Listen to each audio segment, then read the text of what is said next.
grandeza vetorial é definida por um módulo, direção e sentido, certo? O módulo é a quantidade ou tamanho.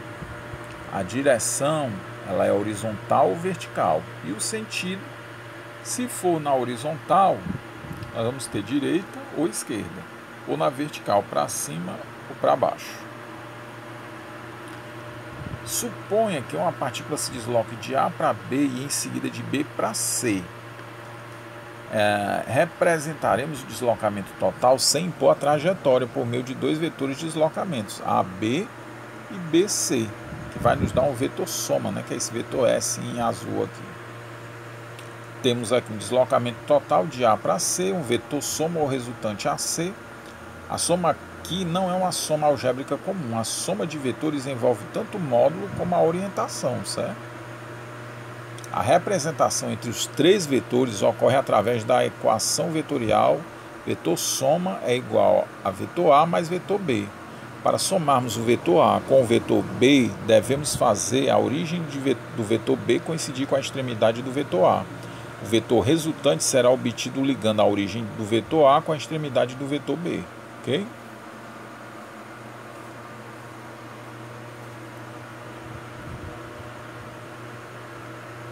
Aqui nós temos dois vetores, o vetor A mais o vetor B. Nós podemos achar o vetor soma pegando o vetor A e coincidir na extremidade dele com a origem do vetor B. Então nós achamos o vetor soma.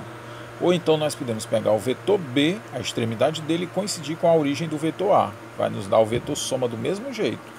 Propriedades importantes aqui, nós temos a comutativa. Vetor A mais vetor B é igual ao vetor B mais vetor A. A ordem que os fatores são adicionados é irrelevante. A associativa, nós temos o que? O vetor A mais o vetor B mais o vetor C é igual à associação dos vetores A mais B mais o vetor C, que é igual ao vetor A mais a associação dos vetores B mais C. Ao termos mais de dois vetores, podemos agrupá-los em qualquer ordem.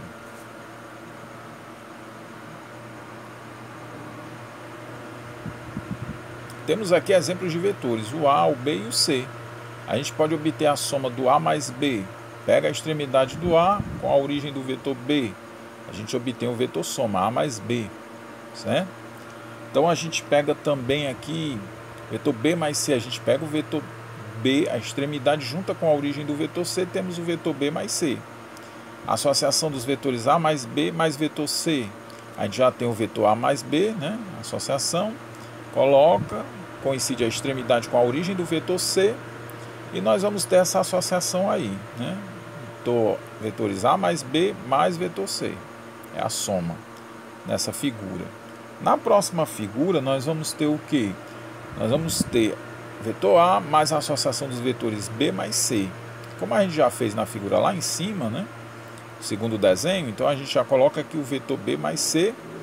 E a origem coincide na extremidade, que é o vetor A. Obviamente, nós vamos obter o vetor soma. Com A mais B mais C, basta a gente colocar a origem com a extremidade do primeiro. Em cada um a gente obtém o vetor soma. Vetor menos B tem a mesma direção e o mesmo módulo do vetor B, porém em sentido oposto, como a gente pode ver aqui. O menos B está para cima e o B está para baixo. Somar menos B é o mesmo que subtrair B. A partir desta propriedade, definimos a diferença entre dois vetores, né? Então, vetor A menos vetor B. Nós temos aqui os vetores em separado. O vetor A lá em vermelho, vetor B apontando para baixo e o vetor menos B para cima. Se eu quero a diferença, basta juntar o vetor A com o oposto do vetor B, ok?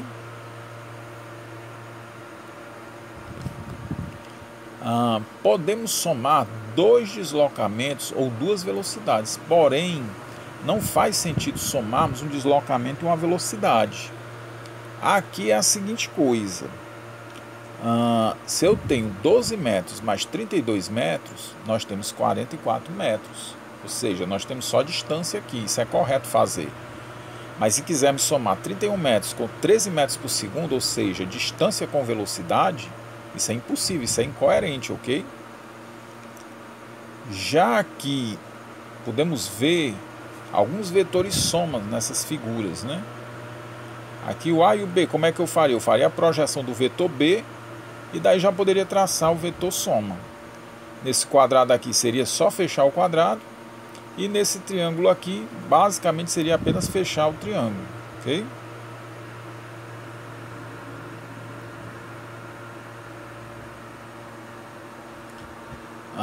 Uma técnica elegante e simples para somarmos vetores é utilizando o sistema cartesiano. Na figura abaixo nós podemos ver as projeções das componentes x e y em seus respectivos eixos. A obtenção das componentes de um vetor é chamada decomposição do vetor, certo? Então, podemos determinar as componentes vetoriais de A partir do triângulo retângulo na figura aqui ao lado. A gente obtém AX através pelo cosseno de θ, né? AX vai ser igual ao cosseno de θ vezes A. E a componente vertical nós vamos ter o quê? Seno de θ vezes A. Podemos obter também o módulo e a direção. O módulo é a raiz quadrada da soma das componentes ao quadrado horizontal e vertical, né? E a direção pela tangente de θ, que é a vertical dividida pela horizontal.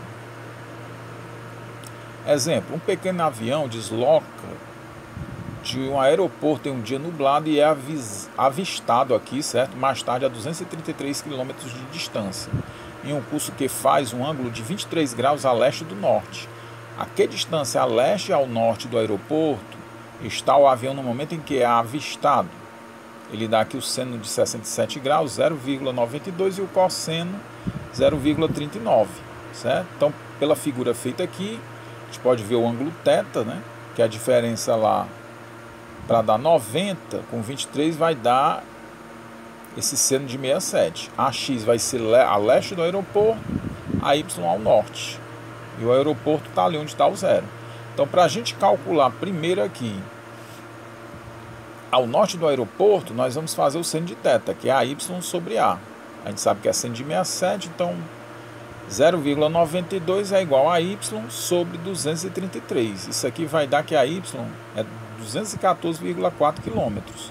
No item B nós vamos utilizar o cosseno. A gente pega o cateto adjacente pela hipotenusa A, né?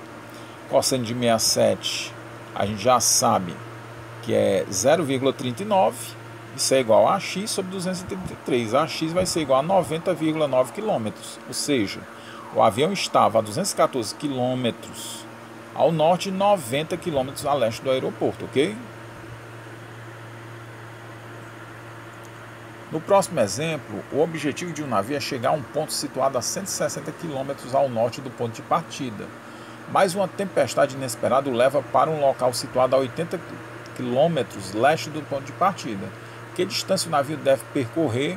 Qual a direção deve tomar para chegar ao destino? Temos aqui a rosa dos ventos para a gente nos orientarmos, né? E na figura a gente vê o quê? Que ele se desloca 80 fora da sua trajetória, mas ele tem que subir, na verdade, ao norte 160, né? Obviamente que ele vai ter que percorrer essa distância, que está representada em azul, que vai ser a hipotenusa de um triângulo. Então, para a gente achar o item A, a gente vai fazer o quê? Tirar a raiz quadrada da soma dos quadrados dos catetos, né? Ou seja, ax ao quadrado mais ay ao quadrado. Ax é 80 e ay 160. Fazendo isso aqui, nós vamos ter o que? 6.400 mais 25.600, certo? Isso dá igual a raiz quadrada de 32.000. Tirando a raiz, nós vamos obter o valor aproximado de 179 km. No item B, como ele só quer a direção e é dada pela tangente, então a gente tem o que? Cateto oposto a θ, que é 160, pelo cateto adjacente, que é 80, certo? Isso vai nos dar que a tangente de θ é igual a 2. Só que a gente quer o ângulo, então a gente vai tirar o arco tangente desse ângulo. Fazendo os respectivos cálculos, nós obtemos que θ é aproximadamente 63 graus, ou seja, direção de 63 graus para o norte a partir do leste. Nesse outro exemplo, na figura abaixo, uma máquina pesada desliza sobre uma rampa que faz um ângulo θ de 25 graus com a horizontal, na qual a máquina percorre uma distância de 13,4 metros. Ele nos dá o seno de 25 graus 0,42 e o cosseno de 25 0,91. Quer saber também, na letra A, qual é a distância vertical percorrida pela máquina e na letra B, qual é a distância horizontal percorrida pela máquina. Então nós vamos usar novamente trigonometria aqui, o seno de θ, que vai ser cateto oposto V, sobre a hipotenusa D, certo? D nós temos que é 3,4, e o seno de 25 é 0,42, logo V é igual a 5,63 metros. Para o item B, novamente utilizando agora o cosseno de θ, nós temos cateto adjacente H sobre a hipotenusa D. O cosseno é 0,91, né? Isso é igual a H sobre 3,4. H, no nosso caso aqui, vai ser igual a 12,19 metros. Pura trigonometria.